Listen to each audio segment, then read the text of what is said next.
네, 반갑습니다. 최한길입니다.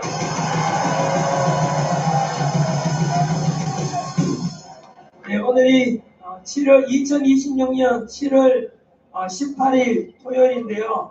오늘은 어제가 제헌절이었죠. 그래서 헌법이 제정된 지 78주년이 되는 날이고, 또 지난 6.3 지방선거 부정선거였죠.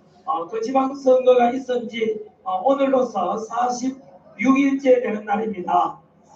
오늘 제가 이곳에 마이크 들고 이곳에 선 것은 여러분들께 좀 진실을 알려드리고자 마이크를 들었습니다. 6.3 지방선거가 있은 지 46일째 한 번도 없었던, 아마도 기네스북에 올라갈 만한 일이 지금 잠실 올림픽 공원에서 일어나고 있습니다. 즉 밤낮 취하로 한순간도 멈춤 없이 지금까지 46일째 부정선거, 재선거, 당일투표, 수개표를 외치고 있습니다.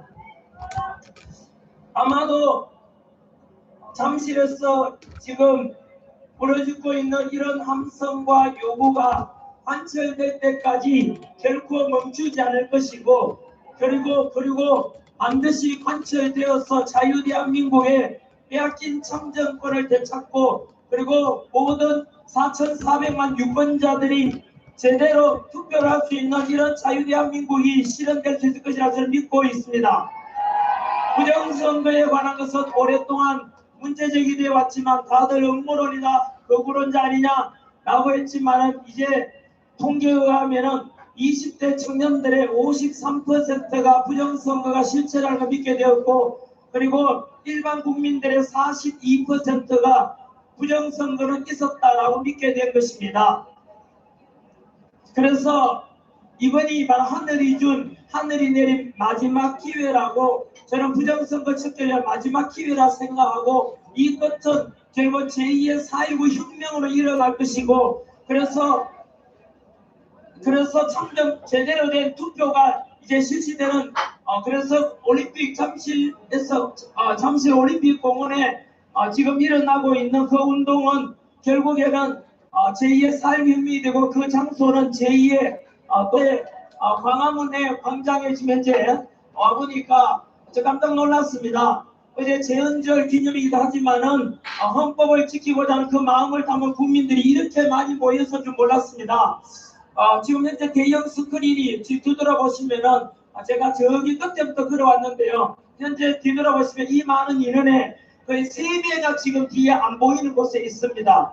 대형 스크린이 3개 설치된 거 맞죠? 그리고 지금 나무 햇빛이 뜨거워서 나무 그늘에 모인 분들이 또 너무나 많더라고요. 그래서 참 자유대한민국 이곳 광화문의 집회가 언론에서는 단 한 줄도 나오지 않습니다.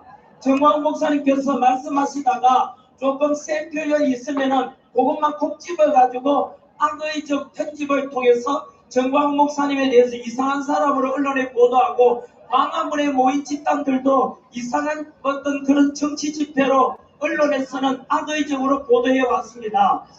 저 역시 저는 오늘 진실을 말하고자 이 자리에 왔다고 말씀드렸지 않습니까? 역사 강사로서 그 짓을 말하면 역사 왜곡이 되지 않겠습니까? 지금까지 지난 10년 광화문 집회가 있었고 진행되어 왔고, 그리고 그 속에서 정광훈 목사님께서는 4번이나 감옥에 간 일이 있었습니다. 이것에 대해서 일반 국민들에게 알려지기로는 저 역시 그랬습니다. 저 사람들 거구 아닌가, 뭐 쓸데없는 소리나 하고 비현실적인 이야기 그런 거 하는 거 아닌가 라고 저 역시 그렇게 생각했던 적이 있습니다. 그것은 제가 잘못된 것이 아니라 바로 언론에 우리 국민들, 저를 비롯한 국민들이 속아왔다는 것을 저는 이제야 알게 되었습니다. 바로 이곳 광화문에 모인 여러분들이 옳았습니다. 이 뜨거운 대학볕에 7월 대학볕에 남들 놀러 다니고 휴가 가는데 이곳 광장에 모여서 외치는 구호를 보십시오. 어느 하나 개인의 이익이 아니라 오직 자유대한민국을 수호하고 또 헌법을 수호하고자 하는 그런 목소리밖에 없지 않습니까? 그래서 저는 이 영상 이 연설을 보시는 우리 20대, 30대, 2030 청년들과 10대들에게 무엇이 진실이냐 묻거들라 바로 이곳 광화문에서 외치는 소리를 보라고 하십시오. 그것이 바로 진실입니다. 첫 번째 사례로 박근혜 대통령이 알다시피 2017년 바로 세월호 사건 계기로 해서 국정농단으로 탄핵이 되었습니다. 탄핵될 무렵에 박근혜 대통령에 대해서 탄핵되어야 된다는 여론이 몇 프로인지 아십니까? 90%가 넘었습니다. 박근혜 대통령 탄핵을 반대하는 세력은 8%밖에 되지 않았습니다. 따라서 이런 90% 넘는 국민들이 탄핵을 받았다면 박근혜 대통령 진짜 국정농단이 있었구나, 당연히 탄핵돼야 되는구나 라고 사람들은 생각했지만 그 역시 속았던 것입니다.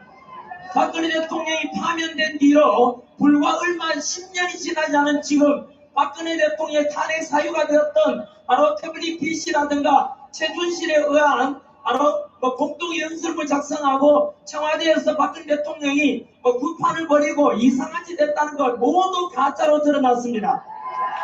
뿐만 아니라 당시 8대 빵으로 파면 선고했던 헌법재판관 중에 한 사람이 사실은요 양심 고백을 했습니다. 실제로 박근혜 대통령은 당시에 국정농단에 의한 파면 사유가 즉 탄핵 사유가 전혀 되지 않는다고 했지만 당시 광화문에는 우리가 아니라 촛불 세력들이 이곳에 가득 찼습니다. 그 촛불 세력이 워낙 많아가지고 헌법재판관으로서 박근혜 대통령 탄핵을 반대 즉 직무복귀 탄핵 소추 기각을 선고하면 왠지 촛불에 타 죽을 것 같아가지고 어쩔 수 없이 파면에 동의했다고 했습니다. 이 말이 무슨 말씀인지 아십니까? 이것은 헌법재판관 스스로 헌법과 법률에 의해서 박근혜 대통령 파면을 선고한 것이 아니라 바로 인민재판이죠. 국민 여론, 그것을 형성한 것은 언론이었습니다. 언론에서 촛불 행동이, 촛불 집회가 너무나 많이 크게 열리니까 언론에서 그것만 보도함으로 해서 또한 왜곡된 사실들을 방송에 내보내므로 해서 박근혜 대통령은 결국은 탄핵 사유도 되지 않았음에도 불구하고 여론에 의해서 파면이 됐다는 뜻입니다. 이것 당시에도 많은 국민들 90% 이상이 찬성했죠, 파면을. 하지만 10년이 채 지나지 않아서 우리는 이제 알게 됐습니다. 박근혜 대통령의 탄핵은 잘못되었고 그들은 그 반대편에 있는 촛불 집회 같은 또는 바로 좌파 언론에 의해서 박근혜 대통령은 결국은 파면당한 것입니다. 너무나 억울하게 됐다는 것을 밝혀지는데 10년이 지나지 않았습니다. 두 번째입니다. 문재인은 간첩이다라고 말했던 고영준 변호사가 있습니다. 문재인은 간첩이다라고 해서 언론에 대대적으로 나올 때 저 역시 심지어 대통령 보고 간첩이라 하냐 라고 했지만 대법원에서는 바로 고영준 변호사는 무죄가 선고되고 그 뒤로 여러분 알다시피 2018년 김정은과 더불어서 남북 정상회담에서 USB 군사 기밀이 담긴 USB를 김정은에게 넘겨줬습니까? 안 넘겨줬습니까? 여러분 군사 기밀을 담긴 내용을 우리의 주적 김정은에게 그 군사 기밀을 USB에 담아서 넘겨준 것은 이적 행위이자 간첩 행위 아닙니까? 결국은 문재인은 간첩이다 라는 것이 옳다는 것을 불과 시간이 얼마 지나지 않아서 진실이 밝혀진 것 아닙니까? 세 번째입니다.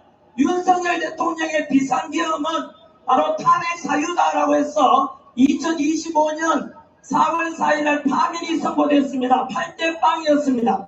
그 역시 마찬가지로 문영배가 주도하는 헌법재판관 8명이 모조리 다 윤석열 대통령의 파면에 동의한 것 아닙니까?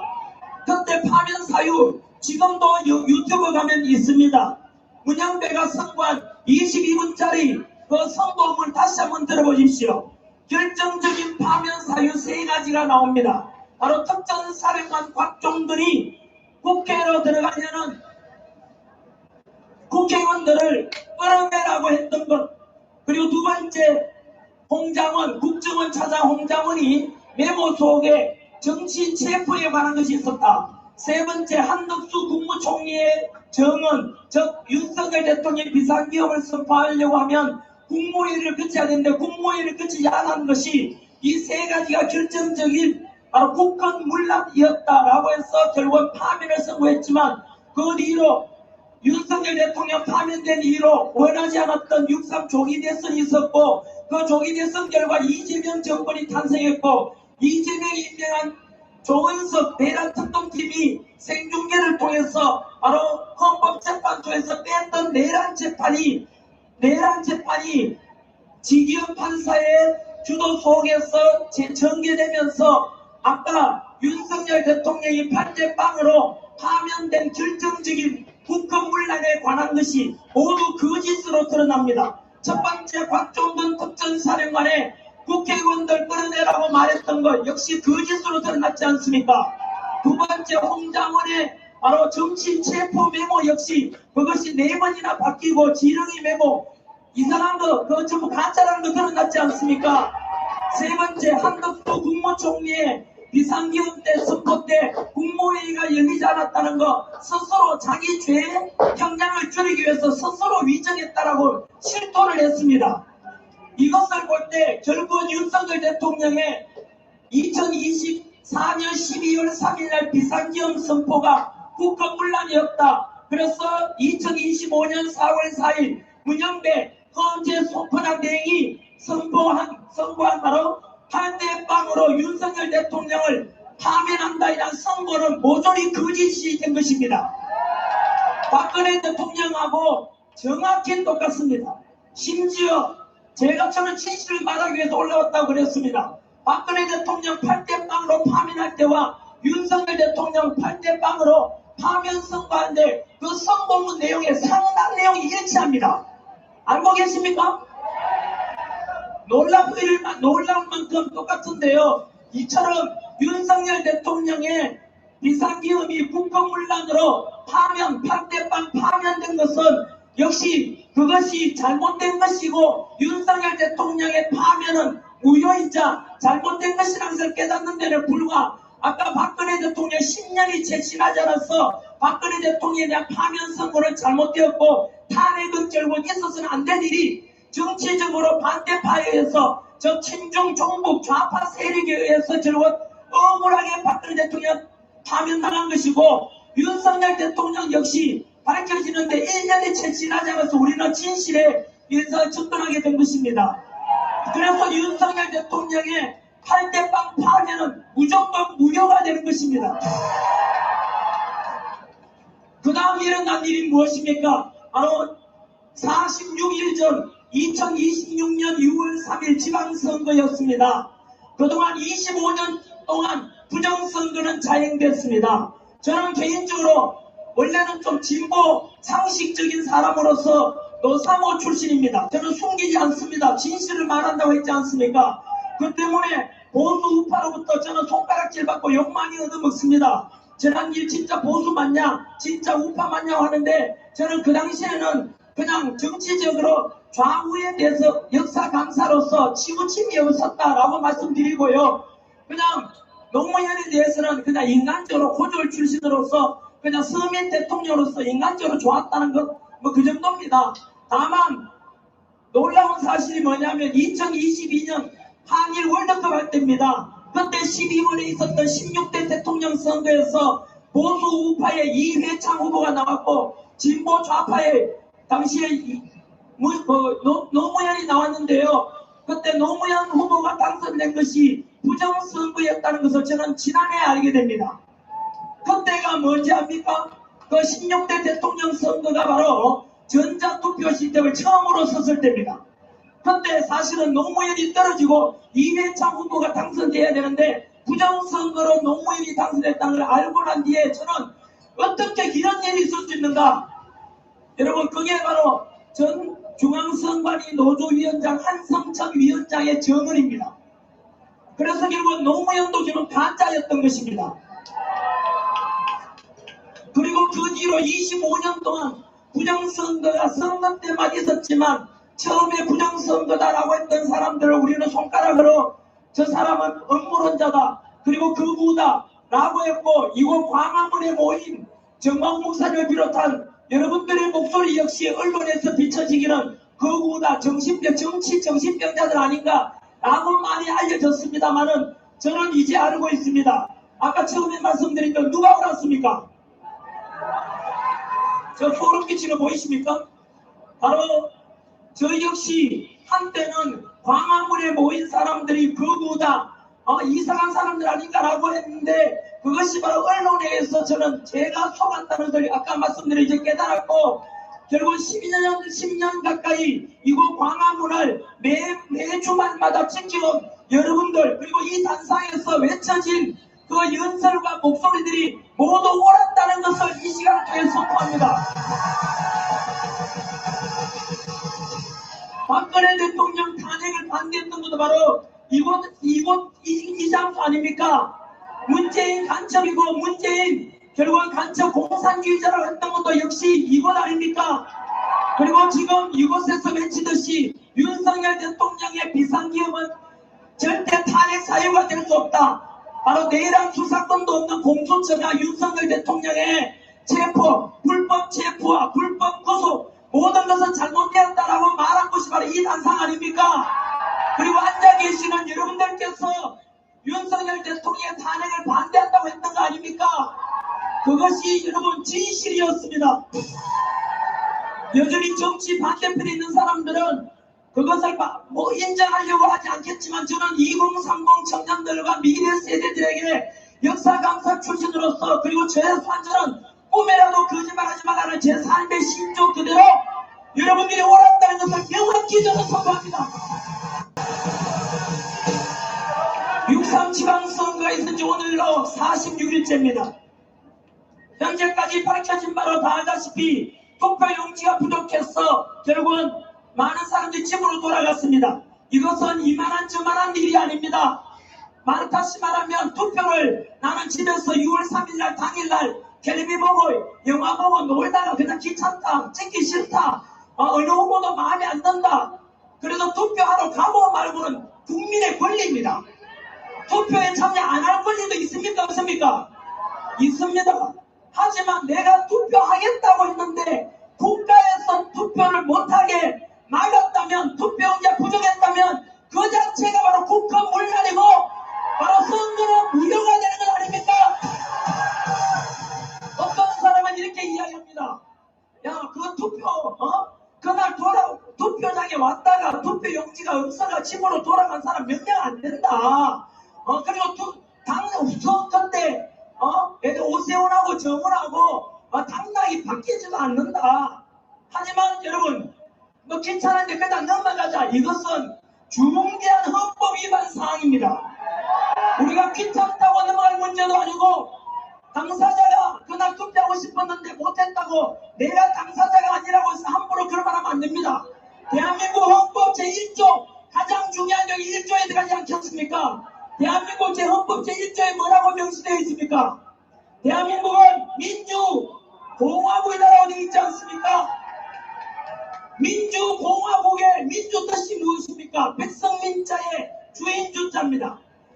바로 국민은 자유 대한민국의 주인이라는 것으로 그 주권을 가진 주인으로서 주권을 행사하는 방법이 대표적인 바로 참정권, 그 투표권 아닙니까? 그 투표권을 빼앗겼다는 것은 대한민국의 헌법 1조 위반 아닙니까? 민주공화국이라고 할 때 공화국 뜻이 무엇입니까? 공화국은 왕위 세습이 아니라 바로 국민들이 직접 지도자를 뽑는 것, 그걸 공화국이라고 하는 겁니다.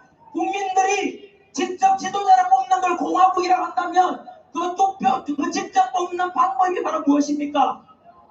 그것이 바로 투표이자 그 참정권입니다.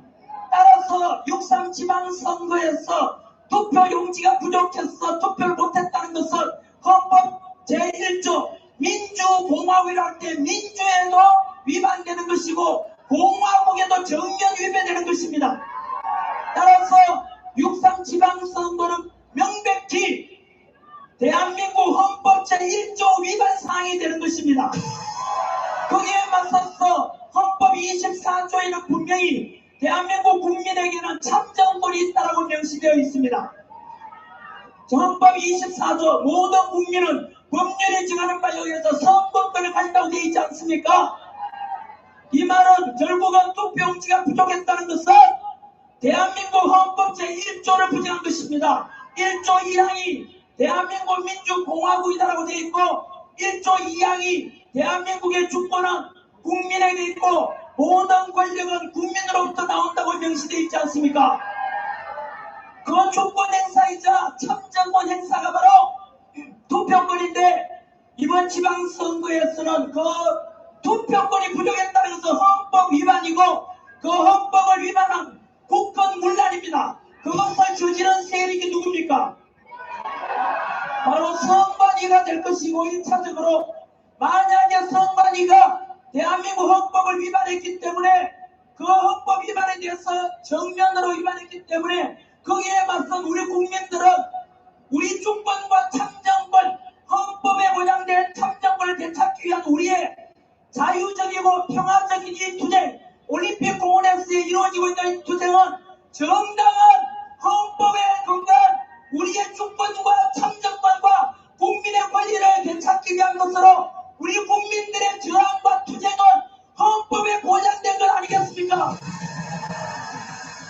그렇다면 우리 국민, 이러한 빼앗긴 참정권을 되찾겠다는 우리 국민들의 요구를 거절하고 탄압하고 경찰이 체포해 간다면 바로 그 경찰이 국권문란의 내란이 될 것이고 우리 국민 요구를 묵살한다면 이재명 정권이 바로 국권문란의 내란이 되는 것입니다. 야, 전환길, 뭐 그것이 국권문란 내란까지라고 하느냐? 라고 한다면 근거를 드리겠습니다. 요즘은 이미 7월 7일 이후로 정보통신망법이 개정되어서 허위사실, 정보 조작하게 되면 법적 처벌을 받기 때문에 저는 지금까지 금방 말씀드린 대로 근거 없는 이야기를 하나도 또 말하지 않았습니다. 진실을 말한다고 했지 않습니까? 95년도에 5.18 특별법이 만들어졌습니다. 여러분 아마 기억을 되살려본다면 5.18은 원래 폭동이었지 않습니까? 그런데 어느 순간부터 5.18 민주화운동으로 바뀌게 됩니다. 교과서에도 그렇게 기록됩니다. 그 바뀔 때 결정적인 근거가 무엇인지 아십니까? 바로 대법원 판례입니다. 대법원 판례에서 이렇게 규정하고 있습니다. 바로 국민들이 국가폭력에 맞서서 들고 일어난 광주 시민들은 정당한 헌법에 근거한 저항권이었고 따라서 그것을 탄압한 국가기관, 정부가 바로 국권문란의 내란이라고 되어 있습니다. 따라서 광주 시민들은 당시에 정당한 국민의 저항권이었고 그것을 탄압한 국가가 폭력을 행한 것이므로 그것은 바로 국권문란의 내란이라고 규정되어 있습니다. 저는 지금 5.18에 대한 것을 저는 말하고 하는 게 아닙니다. 단지 법적 대법원 판례를 여러분들께 말씀드리는 것일 뿐입니다. 저는 개인적으로 여전히 5.18에 대해서는 계속 현재 5.18 특별법에 의해서는 폭탄군이 개입했다 이런 말만 해도 5년 이하 징역에 처하도록 되어 있습니다. 말도 안 되는 이야기입니다. 5.18에 대해서는 여러 주장이 있을 수 있습니다. 다양하게 연구하고 더 진상 규명이 돼야 될 게 많습니다. 그럼에도 불구하고 5.18에 대해서는 말하지 마라. 그걸 북한군이 개입이 있었다 없었다 말하기만 해도 5년이가 징역에 처하라고 하는데 이 법은 명확히 잘못된 것입니다. 저는 역사 강사 출신으로서 아니 다양한 주장이 나올 수 있고 역사적으로 좀 더 검증해 봐야 되는 거 아닌가. 그런데 왜 5.18에 대해서 말도 꺼내지 못하게 하느냐. 그 말은 역으로 5.18 민주화운동에 대해서 민주라는 걸 뺀 거 아닙니까? 역으로 무슨 말이냐면 그게 챙기는 게 많다는 건 아니겠습니까? 또 묻겠습니다. 5.18 민주화운동이 그렇게 떳떳하고 당당하다면 유공자 명단 5,700명 명단 공개해야 될 거 아닙니까? 유공자라는 것이 무엇입니까? 공이 있다는 거 아닙니까? 그렇다면 무슨 공이 있는지 그리고 정확히 이름과 무슨 공이 있는지에 대해서 명확히 국민들께 밝혀져야 되지 않습니까? 그 5.18 유공자에 대해서 혜택을 주고 있는데 우리 국민 세금으로 수천억이 나갔습니다. 우리는 국민으로서 분명히 그래서 알 권리가 있는 것입니다. 그런데도 유공자 명단도 공개하지 않는다는 것은 가짜 유공자가 들어있거나 그거 5.18 민주화운동이나 유공이 떳떳하지 못하고 부끄러운 것이 있다는 거 아니겠습니까? 저는 5.18을 이야기하고 나온 것은 아닌데 혹시나 오해할까 싶어서 잠깐 언급해봤고 제 입장을 말씀드린 것입니다. 원래대로 돌아가겠습니다. 바로 현재 6.3 지방선거 이후로 46일째 올림픽 공원에서 한순간도 멈추지 않고 부정선거, 재선거, 당일투표, 수개표라는 구호 아래 합법적이고 평화적이고 민주적인 방법으로 각자 도화지에다가 피켓 구호 쓸고 현재 투쟁하고 있습니다. 저 역시 그곳에 46일간 머물면서 얼굴이 많이 탔어. 지금 동남아 사람 같다. 좀 이따가 아프리카 사람 되겠다 이러던데요.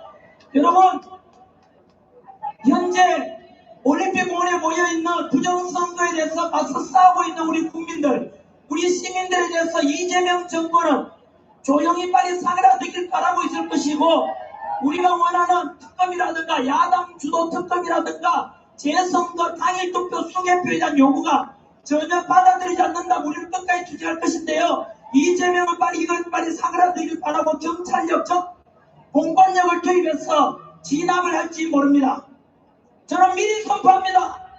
만약에 이 시간 이후로 이재명 정권에서 경찰력을 보내고 선관위와 함께 올림픽 공원에 모인 시민들을 공권력 투입해서 진압하거나 체포하거나 한다면 명확히 선포합니다. 우리 국민들은 분명히 헌법에 보장된 참정권을 요구하는 것이고 대한민국 헌법의 근간 헌법 1조 대한민국 민주공화국이고 대한민국의 주권은 국민에게 있고 모든 권력은 국민으로부터 나온다는 주인이 되는 우리 국민들이 헌법에 보장된 정당한 요구를 하고 있던 것이므로 이러한 국민을 탄압하거나 체포하거나 한다면은 그것은 정확히 대법원 판례에 의해서 이재명 정권이 국권문란 내란이 되는 것입니다.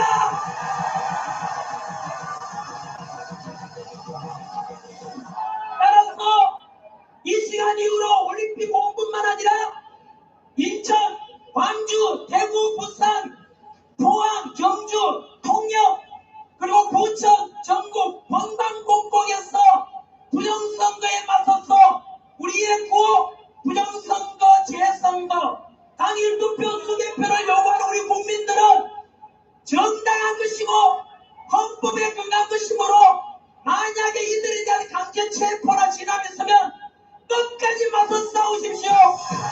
우리가 주인이고 우리가 대한민국 헌법 수호 세력입니다.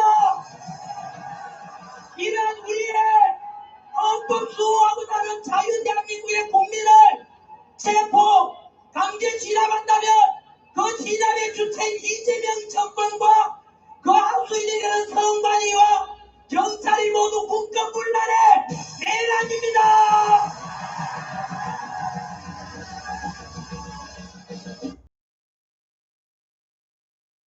처음에 말씀드린 대로 저 역시 광화문에 나오기 전까지는 윤석열 대통령이 비상계엄 선포하기 전까지만 하더라도 이거 광화문에 모인 분들이 틀렸다, 거꾸로인지 아닌가?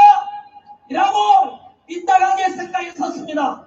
이미 이것은 지난해 제가 1월달에 1월 25일날 여의도 세이버코리아 집회 때 정확히 사과를 먼저 했습니다. 그동안 제가 생각이 있다 갖고 몰랐다고 했습니다. 그리고 지금도 저처럼 개몽되기 전에 전환길처럼 생각하는 국민들이 너무나 많습니다. 여러분들 광화문에 나갔다고 하면 주변에서 손가락질하고 너 미쳤냐? 그거 가서 뭐하냐? 그 뜨거운 대학교 안에서 아스팔트에서 뭐하냐? 정마호 목사님 이상한 거 아니냐?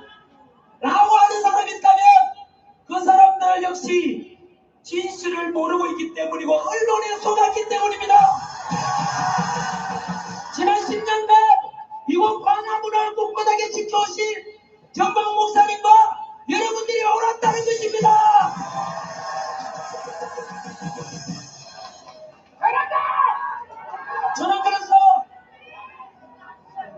진실을 알고 난 뒤에 대한민국이 상에 돌아가고 있다. 자유대한민국이 무너지겠다. 이런 생각이 들어서 윤석열 대통령 비상기금 계기로 제가 개몽되고 해서 저는 솔직한 사람입니다.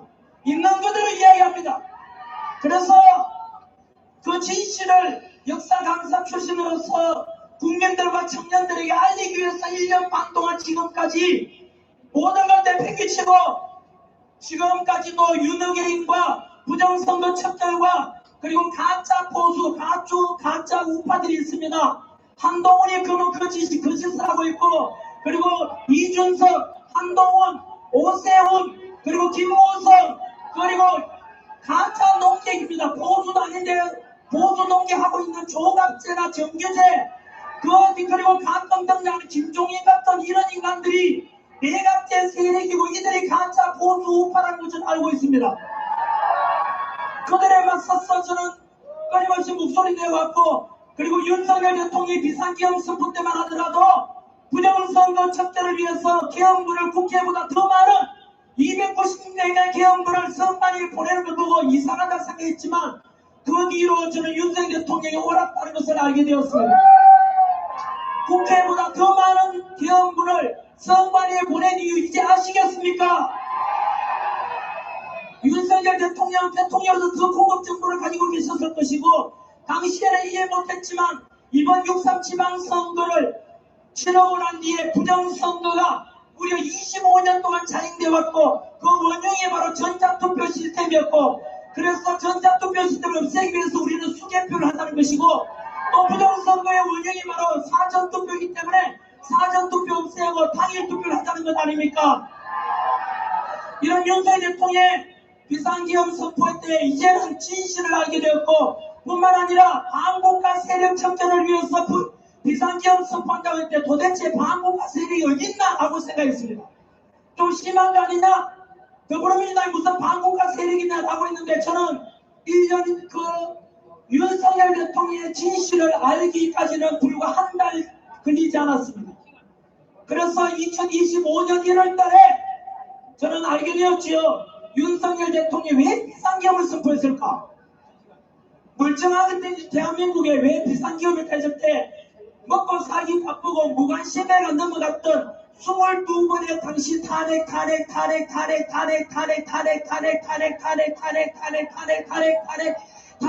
우리 헌정사에 있었던 이런 탄핵 22번을 알고라면서 이것은 행정부를 마비시키기 위한 것이었구나. 그리고 결국은 의회 권력을 장악한 더불어민주당이 행정부를 마비시키고, 그리고 윤석열 대통령에게 그 당시에 예산 삭감했지 않습니까? 83억 원의 대통령 특활비도 빵을 만들었지 않습니까?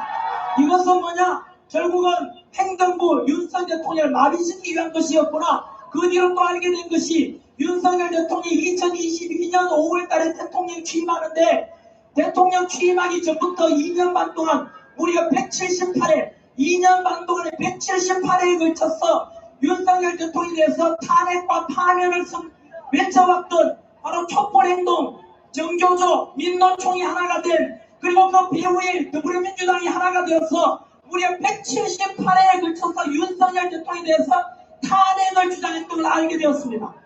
상상해 보십시오. 2년 반 동안에 178회에 걸쳐서 윤석열 대통령 파면, 윤석열 대통령 퇴진을 주장했다는 것은 무엇을 가리키느냐?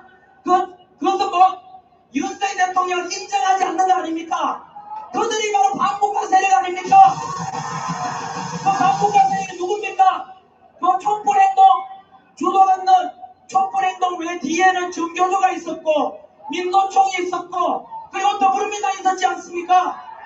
그리고 그 178회 파면 퇴진 속에서 이루어진 것이 후쿠시마 원전 오염수 사건이 있었고, 또 이태원 참사가 있었지 않습니까? 이태원 참사를 이용해서 윤석열 정부를 혼란에 빠뜨려라. 이태원 참사를 통해 윤석열 정부를 혼란에 빠뜨려라. 후쿠시마 원전 오염수 사건을 계기로 윤석열 정부를 흔들어라. 그게 무슨 내용인지 아십니까? 북한에서 내려온 지령문 내용을 읽어드렸습니다. 진실입니다. 검색해보시면 나옵니다. 이거는 그 북한 지령문을 받은 게 민노총이었습니다.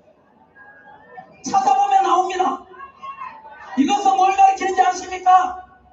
178회에 걸쳐서 윤석열 대통령 퇴진을 주장했고, 그리고 22번의 당시 행정관료에 대해서 탄핵, 대통령 턱밥이 빵원 만든다는 것은 결국 무엇을 가리키느냐?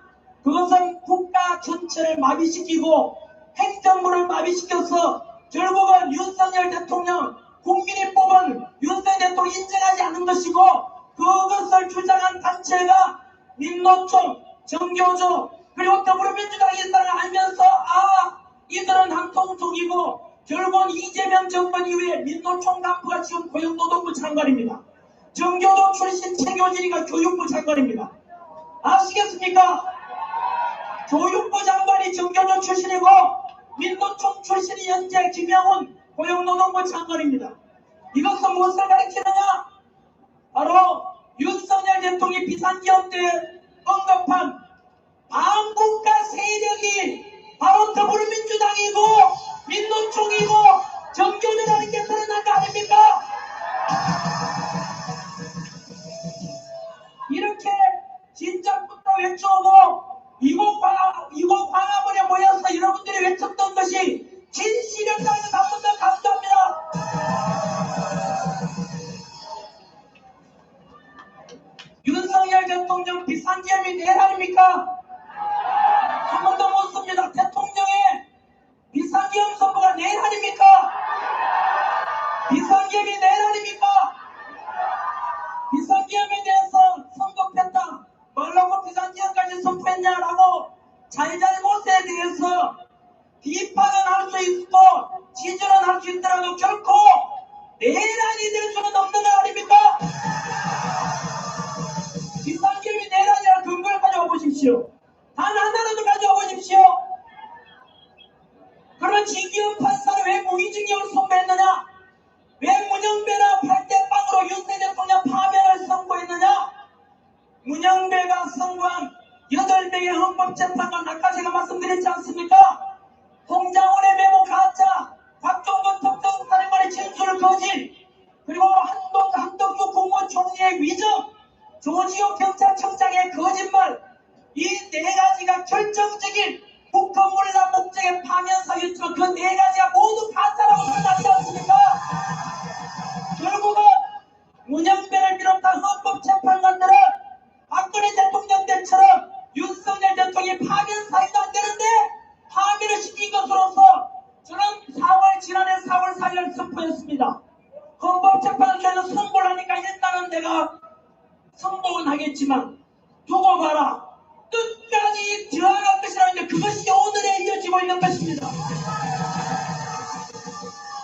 그날 윤석열 대통령이 파면 선고한 문영배, 이미선, 정정미, 정계선, 정영구, 김영직, 그리고 조한창, 김복형 이 8명은 죄 없는 윤석열 대통령, 파면 사유도 안 되는 대한민국의 대통령, 합법적인 국민이 뽑은 대통령을 파면 선고한 그 자들이 바로 을사팔정이라고 제가 주장하지 않습니까? 뿐만 아니라 지기현 판사의 헌재에서 뺐던 내란 혐의에 대해서 무기징역 선고 또한 마찬가지입니다. 조금만 기력을 더듬어 보시면 2026년 2월 19일 날 지기현 판사가 무기징역을 선고하기 직전으로 돌아가 보시면 어떤 일이 있는지 아십니까? 더불어민주당에서는 박지원 의원이라든가 이런 자들이 방송에 나와서 그리고 정청래도 마찬가지로 무조건 윤석열 사형을 외쳤습니다. 그것은 정치적으로 충분히 그럴 수 있는 것입니다. 왜냐하면 자기들 입장에서는 윤석열 대통령이 내란 우두머리 혐의라는 것을 사형을 통해서 국민들께 선동한 것이 옳았다는 걸 말하고 싶었을 것입니다. 그렇다면 적어도 윤석열 대통령을 배출한 국민의힘에서는 어떻게 해야 됩니까? 국민의힘 의원들은 역시 정치인이니까 아까 정청래와 더불어민주당처럼 반대편에서 윤석열 대통령의 내란 혐의는 무죄를 외쳐야 되는 거 아닙니까? 하지만 국민의힘은 윤석열을 비롯해서 어떤 짓을 했는지 아십니까? 계엄을 사과하고 비상기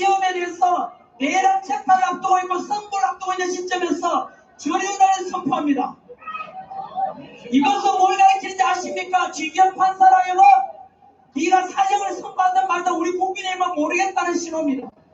굉장히 안 좋은 신호들이었고 그때 제가 분노했습니다. 어떻게 국민의힘이 이럴 수 있느냐? 너희들은 국민의힘 당시 108명 전체 나가 너희들은 두고 봐라. 너희들 또한 윤석열 대통령이 3심에서 내란 우두머리 혐의 사형이나 무기징역 선고되면 국민의힘 역시 내란 정당이 될 것이라고 했지 않습니까? 그 모든 확보는 국민의힘이 자초한 것 아닙니까? 당시 그리고 나서 저는 국민의힘에 대해서 당시에 그런 비판함과 동시에 부탁을 많이 드렸습니다. 쥐기훈 판사님 제발 정치적으로 휘둘리지 말고 오직 헌법과 법률과 실체적 증거에 의해서 선고해달라고 했지만 쥐기훈 판사는 기울어진 재판했습니다. 기울어진 여론재판, 인민재판을 했던 것입니다. 국민의힘 의원들이 무기징역을 선고하도록 부추긴 것입니다. 당연한 거 아닙니까? 결국은 쥐기훈 판사 역시 역사의 길이 남을 정의로운 판사가 아니라 성경 속에 나오는 빌라도 재판을 했던 것입니다. 용서받을 수 없는 짓을 한 것입니다. 또 묻겠습니다. 그 당시에 쥐기훈 판사 판결문에 뭐라고 나오는지 아십니까? 비상계엄은 비상계엄 선포는 사법적인 판단, 사법적인 심사 대상이 아니라고 했습니다. 이것은 뭘 가리키는지 아십니까? 비상계엄을 내란이라고 생각하시는 분 반박해 보십시오. 헌법 77조를 보면 나와 있습니다. 대통령 비상계엄 선포는 있습니까? 없습니까? 명확히 규정되어 있습니다. 전시, 사변, 그에 준하는 국가 혼란 상황이 오면 대통령 고유 권한으로서 비상계엄을 선포한다고 되어 있지 않습니까? 그렇다면 전시 상황 아니었죠. 사변도 없었죠. 그에 준하는 국가 혼란 상황이 있을 때 비상계엄을 선포한다고 되어 있습니다. 그러면 그에 준하는 비상사태라는 것은 누가 판단합니까? 그것을 판단할 수 있는 사람은 오직 한 명! 대통령밖에 없는 것입니다. 따라서 윤석열 대통령께서는 당시에 행정부를 마비시키고 예산 무조건 삭감하고 탄핵을 통해서 무려 178일에 걸쳐서 대통령 퇴진을 주장하고 있는 저 반국가 세력들이 날뛰는 한 이미 자유대한민국 사법부 역시 좌편향 되고 언론도 작용하되고 정교조 교육이 넘어갔고 그리고 공수처 넘어갔고 그리고 선관위 넘어갔고 있기 때문에 윤석열 대통령 비상사태를 선포할 수밖에 없다라고 즉 전시 사변에 준하는 혼란 상황이 될 수 있다고 윤석열 대통령이 판단했던 것입니다. 그래서 2024년 12월 3일 밤 10시 반에 비상계엄을 선포했습니다. 내란입니까? 아니다! 1-1은 누구나 알듯이 2입니다. 그것은 바뀌지 않습니다. 하지만 1-1은 6이라는 목소리를 내는 사람이 많아졌습니다. 온통 언론에서 1-1은 6이다, 1-1은 6이다 하니까 그것을 들은 국민들 대다수도 1-1은 6이라고 믿게 된 것입니다. 하지만 1-1은 6이라는 사람이 많아진다고 해서 1-1이 6이 될 수 있습니까? 대한민국의 현 상황이 그런 것입니다. 바로 대한민국에서는 윤석열 대통령의 비상계엄 선포한 이틀 뒤부터 갑자기 내란 우두머리, 내란 수기라는 현수막이 전국적으로 붙으면서 한동훈을 비롯해서 더불어민주당에서 이재명과 함께 내란 이런 선동 속에 언론에서는 이재명과 더불어민주당 꼭두각시처럼 앵무새처럼 모두가 내란이라니까 어느 순간 비상계엄이 내란이 된 것 아닙니까? 1-1이 6이 될 수 있습니까? 바로 대한민국에 지금 비상계엄은 내란도 아닌데 내란이 된 것은 선량한 국민들은 죄가 없습니다. 저는 좌파 국민들을 미워하지 않습니다. 왜 그렇게 되었는가? 비상계엄은 내란이라고 믿게 된 국민들, 그 국민들은 잘못이 없습니다. 그렇게 판단하기까지 거짓 선동한 것이 이재명과 더불어민주당과 그리고 앵무새에 깔한 언론사들 아닙니까? MBC 뉴스, JTBC 뉴스, 한겨레신문, 경향신문, 오마이뉴스, 프레시안에서 TV만 켜면 비상계엄 내란이다 국민들의 귀가 닫히고 눈이 닫혀서 결국 비상계엄은 내란이라 믿게 되고, 그래서 결국은 국민들 여론이 그렇게 되니까 지기현 판사마저도 내란이 될 수 없음에도 불구하고 계엄군이 국회에 출동했는 것만 하더라도 내란이라고 가렸습니다. 있을 수 없는 것입니다. 그리고 내란형인 내란주의에 규정은 형법 87조에 나옵니다. 대한민국 형법 87조에 내란은 뭐라고 되어 있습니까? 국가문란 목적 내란입니다. 폭동입니다. 국가문란 목적의 폭동. 폭동이 있었습니까? 폭동이 있었습니까? 다치거나 부상당하거나 죽은 사람이 있습니까? 폭동이 없었는데 왜 내란입니까? 국헌문란이라고 했는데 윤석열 대통령이 비상계엄 선포하고 2시간 만에 국회의원들이 국회에 들어가서 본회의장에서 정상적으로 비상계엄을 해제의 길이었습니다. 국헌문란이 어디 있습니까? 헌법에 따라 비상계엄이 선포되고 헌법에 따라 국회의원들이 비상계엄 해제 결의를 하고 그것을 받은 윤석열 대통령은 계엄 선포 6시간 만에 헌법에 따라서 비상계엄을 해제했습니다. 따라서 내란이 될 수 있습니까? 없습니까? 금방 제가 10분 정도 비상계엄 관련해서 내란 관련해서 언급했는데 어느 누구도 반박 못할 것입니다. 금방 제가 주장하는 저는 학원 강사 출신이라서 전문가가 아닙니다. 금방 제가 이야기한 것은 헌법 전문가 아까 마이크 들으셨던 김학성 교수님과 대한민국 헌법학의 또 1인자 허영 교수님의 표현입니다. 이처럼 양심이 있고 헌법과 법률에 대해서 양심적인 학자들은 모두가 비상계엄은 내란이 될 수가 없고 윤석열 대통령의 비상계엄은 내란이 될 수 없다는데 모두가 동의하지만 언론에 나오는 교수들은 의용학자들입니다. 정치적 이득을 얻거나 양심을 속이는 것이죠. 여하튼 저는 이야기가 좀 길어졌습니다만은 처음에 제가 말씀드린 대로 제가 왜 이곳에 마이크를 든 이유 자다가는 학원 강의 때리치우고 1년 반 동안 광장에서 이곳 광화문에서 올림픽공원에서 이렇게 외치고 있는 이유는 딱 하나입니다. 바로 우리 청년들과 미래 세대들에게 진실된 역사와 진실을 말해주고 싶기 때문입니다. 그리고 좀 더 나아간다면은 이렇게 해서 안국가 세력들을 척결해서 자유민주주의를 수호하는 것이 목표입니다.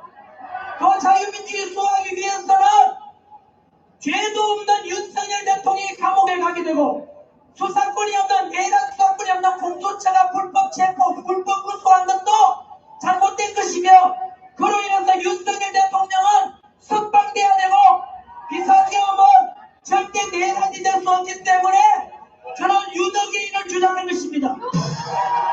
저는 묻겠습니다. 우리 국가 자유 대한민국의 주인은 누굽니까? 분명히 헌법 1조에 국민이라고 되어 있습니다. 우리 국민 여러분 기죽지 마십시오. 우리는 대한민국의 종이나 노예가 아니라 우리가 바로 주인입니다. 우리가 똘똘 뭉쳐가지고 아까 전도환 목사님 말씀하신 대로 오늘은 제헌절 다음 날이고 한 달 뒤 8월 10월 광복절이 되거든요. 이곳 광화문 광장에 100만 명, 500만 명